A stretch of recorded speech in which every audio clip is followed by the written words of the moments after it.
What's going on, campers? Campfacer here. Today, I'm working on something for Freddy Krueger. Don't tell him I'm taking a break right this second.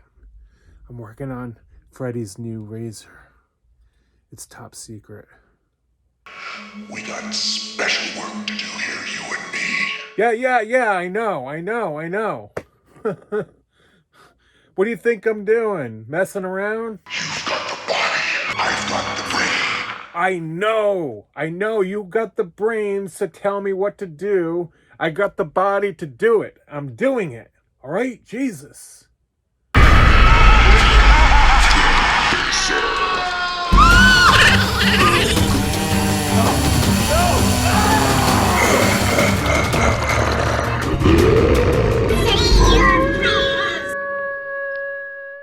What's going on, campers? Campfacer here. Freddy's gone for a little bit. He had a dream to go take care of somebody on whatever street. So before he comes back, I just want to let you guys know, because I got to get his new razors done. Today's video is going to be of an interactive DVD from the original Nightmare on Elm Street box set. And it's basically a game. It's a virtual, kind of like a library tour of behind the scenes footage. And it's an interactive game where you go through kind of like a maze of the high school in the boiler room. If I remember correctly, I haven't played it in years. Now, I believe this box set, this is the one disc, the bonus feature disc that came in the box set. I believe it came out in 1999. And it was one of those extra DVDs in the box set. After all the movies, you have the one bonus feature. So they did something a little different. Instead of just watching the behind-the-scenes footage, you got to explore interactive. And that way you got to unlock certain things, kind of like a video game in a way. But you use your TV controller. But today, I'm going to be showing you guys what it's all about. But before we get into this video, I want to do a big shout out to my camp members for joining the channel and supporting the channel. If you are looking to become a monthly paid member to help support the channel, I will leave a link down in the description below. So here's the front box art, the Nightmare Series Encyclopedia. And on the inside, we have the Nightmare Series Encyclopedia. Here's a disc. It comes with the one disc. And we have Welcome to Prime Time, a documentary exploring nightmares, the Labyrinth. Basically, you weave through the interactive environment and unlock the mysteries of the franchise. And there's different content on there, but we're going to be playing the Labyrinth, which is basically the video game.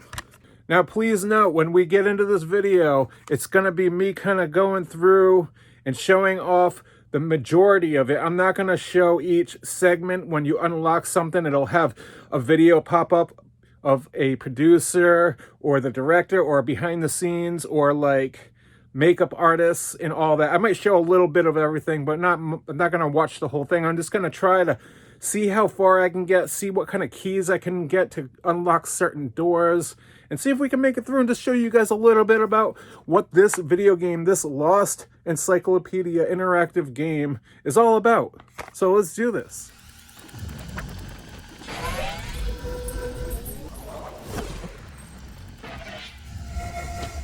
Okay, here we are. We got Prime Time, we got the Labyrinth and Index. We're going to be diving into the Labyrinth. Here's Nancy's house.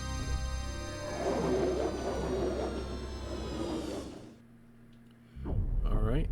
Just for the record, I'm using my PC to play the DVD. So I'm using my mouse cursor to highlight any interactive menus or arrows. You can use the TV remote if you're using a normal DVD player, or you can use a PlayStation controller, whatever works for you guys. But let's see, I'm gonna go to the question mark. Explore the Labyrinth to reveal interviews, rare photos, and more. You will need to find special objects and solve puzzles to gain full access. But be warned, for a wrong turn could prove to be disastrous. And again, we're not going to dive into all the interviews and behind the scenes video footage of people talking and stuff. We'll show a little bit. We'll just kind of cruise through the school here.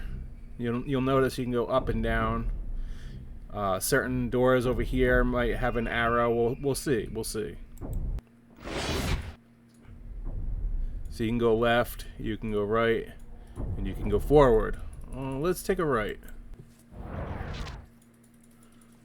We'll notice that the some locker handles highlight, which probably indicates that we're going to open up those, or possibly. And look at this, we got a key down here on the floor.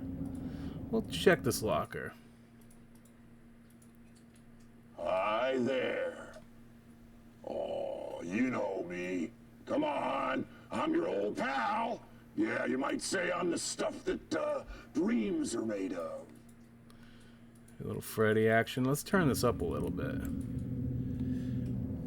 Seems like a little low, on the low side there.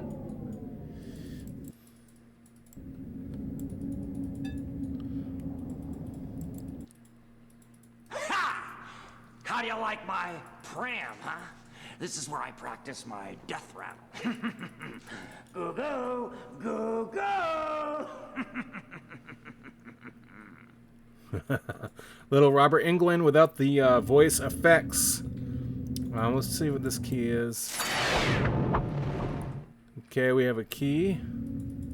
Let's just make sure we didn't miss anything in this room. Oh wait, what's this? See that? Look, I missed this right here. I'm one of the things you can catch in a hot tub.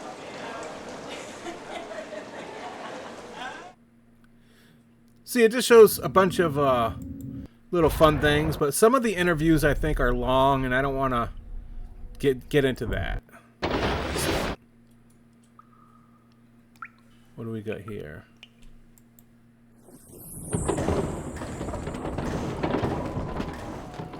Looks like a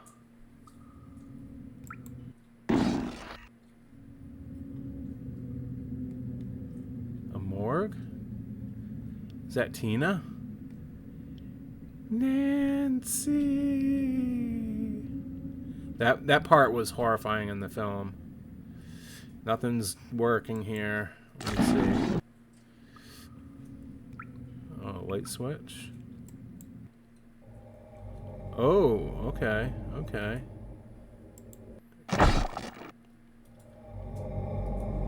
Oh, now things are a couple arrows.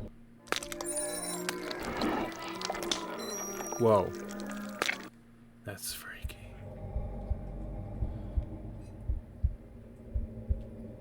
His mouth and his eyes light up. Go for the right and the left eye first.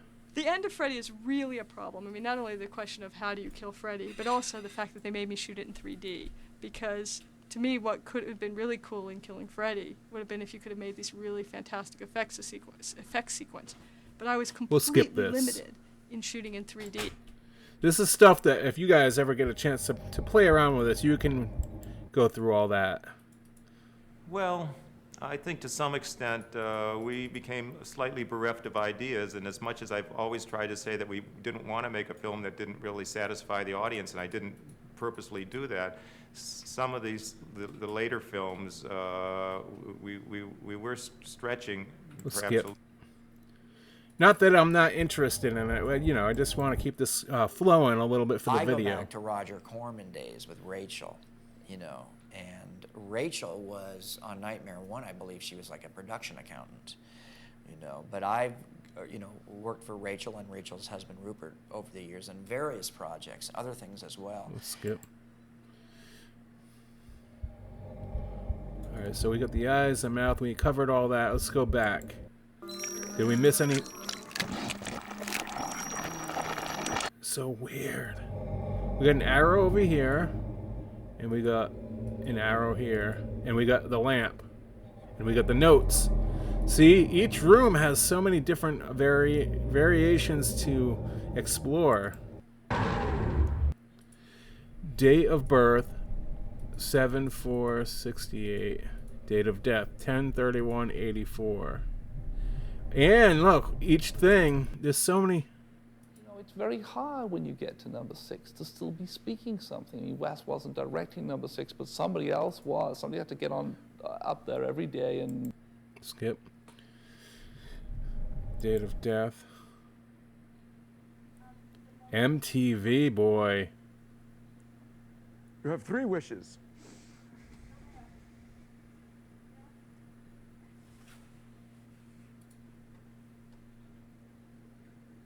What?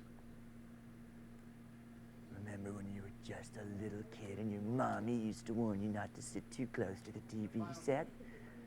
Well, you know something, she was... That was weird. Alright, so I'm going to back out of here. We got the lamp.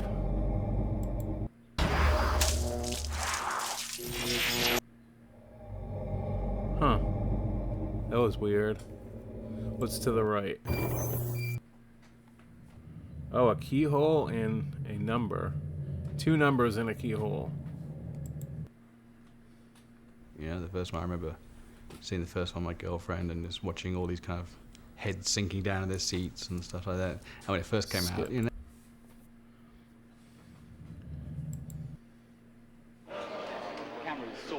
Some behind the scenes.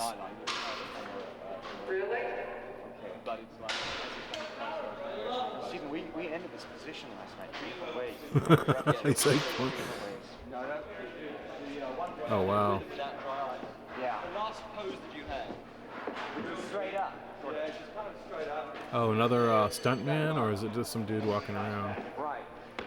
As this is approaching, Robert, he's approaching up to a point where you're just about to get him. Okay. All right. Just got to try and tag him. But you're going to miss. There's that one. Let's see what this keyhole is. There's so many ways to miss. I think the thing that we sort of largely miscalculated was that, you know, the Freddy audience is definitely there to sort of watch a body count and watch people. Skip. There's so many. You could miss out on something like if you didn't. Oh. Whoa. The hell?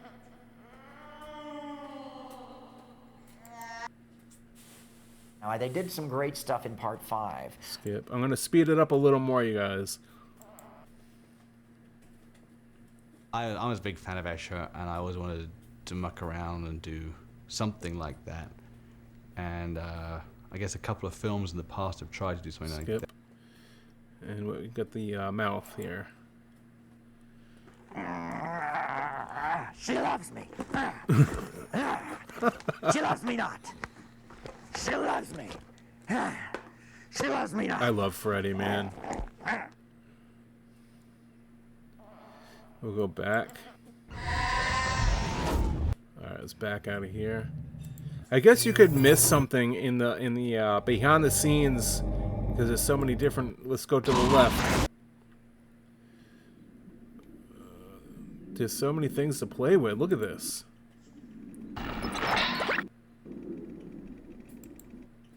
Oh, I've obtained a remote control for something. Nightmare on Elm Street 3. Nightmare on Elm Street cubed.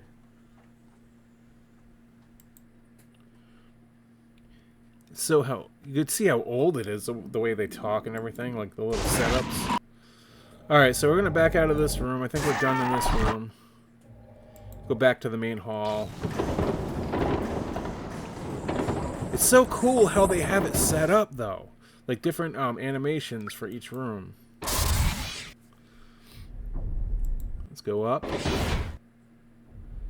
Another door, and this one's not. Let's go to the left here. Straight.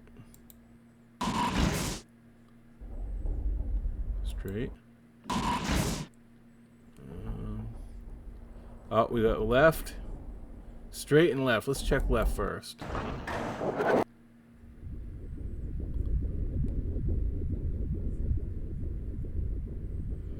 That sounds familiar. Look at this. I feel like we're getting lost already.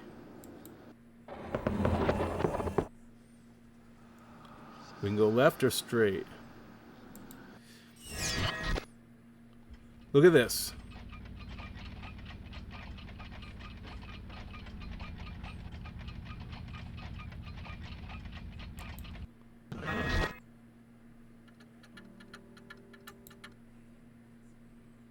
Yeah, every one of us in that series had been somehow touched forever Skip by that. I'll go. How do I get out of this one? Did I already do that? Yeah. Yeah, every one of us in that series. Whoops. Where's the back arrow for this one? Uh-oh. Does this one have a back arrow? Oh, okay, right here.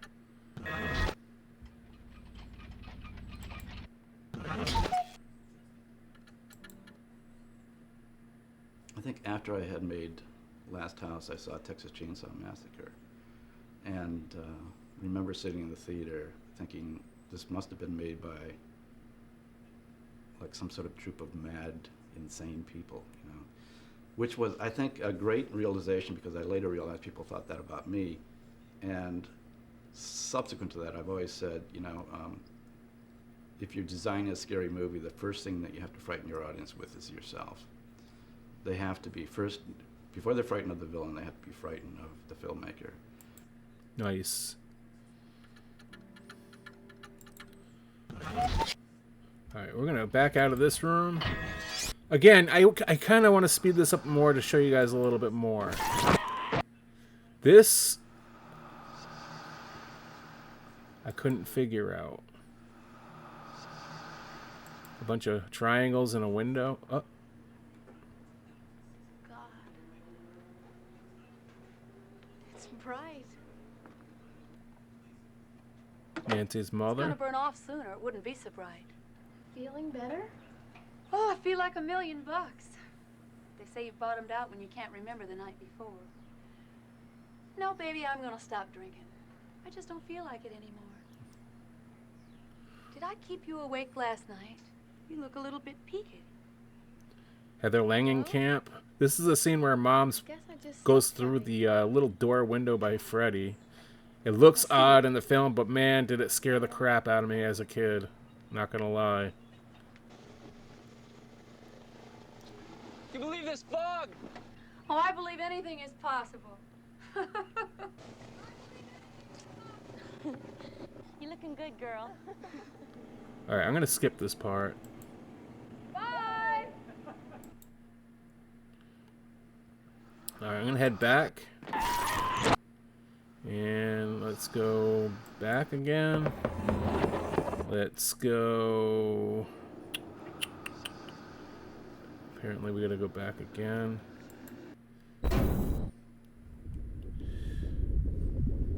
Let's take a right. We have a keyhole. And I could open it because I had the key, if you remember. This is a cool room. Got a bunch of Freddy merch, some busts, masks, reels, old typewriters. Looks like Fangoria magazines.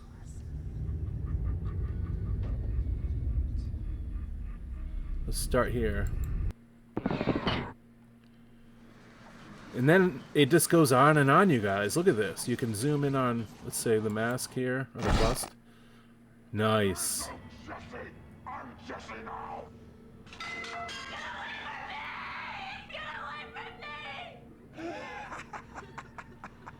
The eyes lit up.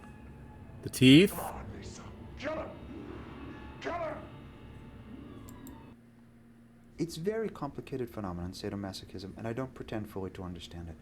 But sadomasochism has this in common with Gothic. If you take a Gothic novel and render it down into a Boolean cube, right, into its essence, you got that hero villain who is torturing a beautiful maiden, or sometimes... Skip that. In Wes's, I was going to say Clive Barker. theology, interestingly, I didn't mean that, but philosophy, but I guess it is a sort of form of theology. In Wes's creation, Nightmare on Elm Street stuff, he brilliantly, I mean, it's right there in the title, right? Elm Street, what could be more prosaic? What could Yeah, be Wes more Craven, Norman Craven. Rockwell, Wes small Craven town, was a on Elm master Street, every town's at got an Elm Street, but his now films. Wes Incredible. puts a nightmare there. And a nightmare So wasn't is of Clive the Barker. unconscious, a nightmare is of the Skip that. There is no Jesse. I'm Jesse now. Let's head out of here before Freddy thinks I'm Jesse.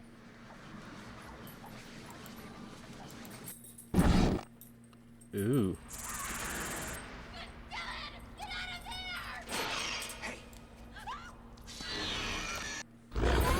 Oh! How sweet fresh meat. Oh man, that kind of made me jump a little bit.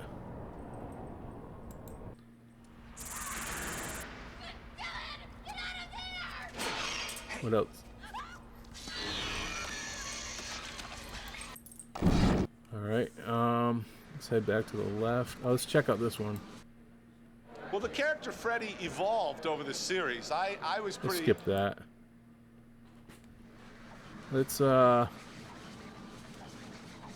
Let's head to... Where's the arrow? Is there another arrow?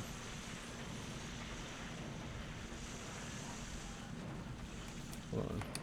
There we go, the back arrow. My bad, right there.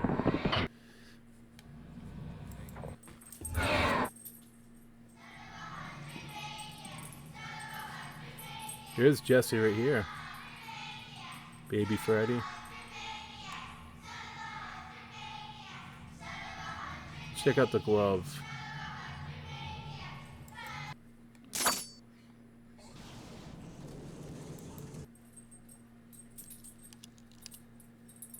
Why do I wear the razor-sharp glove? It should be obvious by now. I have a clause in my contract.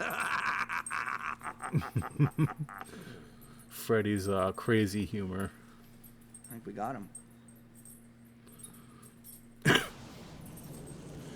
Yeah, see, some of this is fun, funny, some of it's stupid, obviously. It's just, you know, a fun way to go through a menu and a bonus feature with behind the scenes. You could definitely miss out on a lot of stuff, though, if you didn't click or explore Robert each... England? Bobby England? What do I think of that wimp? That loser? That Screen Actors Guild peanut? He's lucky to be alive. Living off my residuals. Boy, wait till I find out his social security number. Take it. Whoop, I already did that. Let's back out of there. And we're gonna head kinda off to here. What's this?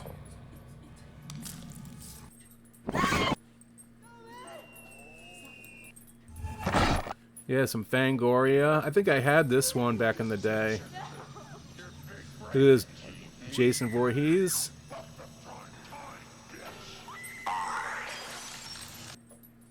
I grew up in horror. I grew up around it. Who's this? And it just, I can't even basically describe it. It led me to be a mortician. I'm a mortician by trade now. Everything that a kid wanted after they saw a Nightmare on Elm Street movie was the glove. And one way or another, we bought and made our own gloves or something like that, just because it was the cool. Well, Mark's comic book dreams. Remember when your parents told you that comic books were bad for you? Remember that? They were right. Alright, we'll skip that. Alright, let's head out of here. And let's see where else we can go here. Back down here. Whoa. How'd we end up in the clock room? Let's go back. Let's go back here. Back. And I believe, yeah, we didn't try to go through here yet, did we? There's a lock. I think I have that key, right? Or do I not? No, I don't have that key. Let's go back. Take a right. Aha, here we go. What's this? Okay, what was the age of the person in the morgue? I don't remember. I remember reading like when the birth date was and when he died, and I didn't add that up, but I'm going to take a guess at 16. Oh shit. Is that good or bad? Alright, I'm going to enter. Oh. Oh. This looks like Freddy's shop where he was making his glove. Damn, that's badass. Okay, so the razor lights up. I was given a concept drawing of a finger, index finger, and I was told by Wes to just make it crude, something that would have been put together in a basement by the old man. The only thing that was in the drawing was one finger. So it was, once I did one finger, naturally it was simple to duplicate it again, but and the drawing was very similar to this. There were some minor touches that I added in, but it was very similar. And the back plate wasn't in, so I added that to give it some structure and an area to attach the fingers to. The master. This actually is a glove. The master of the glove. 4, but the original is similar. But there are some aspects of the original glove that only I know. I know the glove was used on number 2, and then it mysteriously disappeared after Elm Street 2. So maybe someday if it pops up, I'll be able to identify it. Nice. Let's see. Back out of here.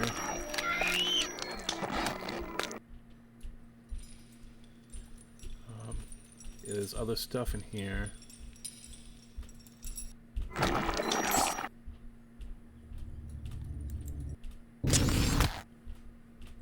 So much to explore in this game here, if you want to call it a game. We have a rotating room that we built, all steel structure, steel truss system.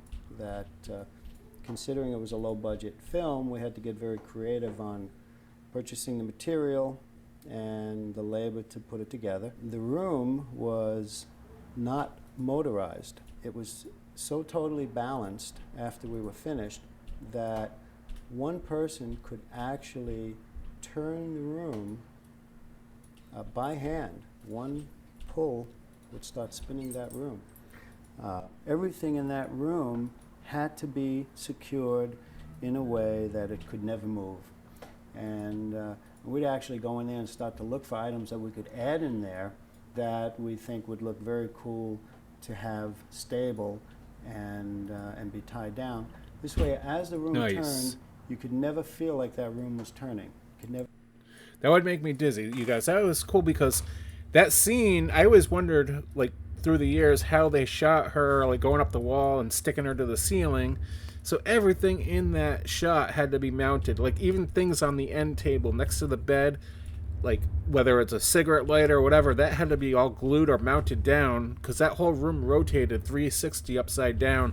And, yeah, that's pretty amazing. I'm gonna stop the video here. I think we saw enough. You can, in fact, die in this, and it makes you start all the way back from the beginning, and you have to find the key again. I've never made it through. I've never beat this museum or whatever interactive game. I've never beat it. There's so much to explore, so many things to watch. There's so many little puzzles and riddles you have to answer to unlock certain things or find a certain key, or I think if you open the wrong door on certain rooms, like if you go into the boiler room, if you open the wrong door, Freddy will get you. So there you have it. I hope you guys enjoyed. It was a fun little way to go through and figure out what the behind the scenes and get to interact and get special bonus features in a way. But you know, in a weird way, it's kind of odd because you could miss certain things unless you, like, you can go in one room and there's like it branched off to 3 different things, and then you can go to one of those things up close, and then there's more things to explore. So I could see how people could miss out on seeing certain things, which is kind of odd for them to put it out that way, but it's kind of cool. I kind of liked it, you know? If you can get your hands on one of these, it's kind of fun. Anyways, I want to say thank you for watching. If you have not subscribed, please consider give this video a like. I appreciate it. It helps YouTube recommend my videos out to everybody, including, I don't know where Freddy is, but I gotta get back to work. I think he's here right now. I'll see you guys in the next video. And as always, campers, stay out of the boiler.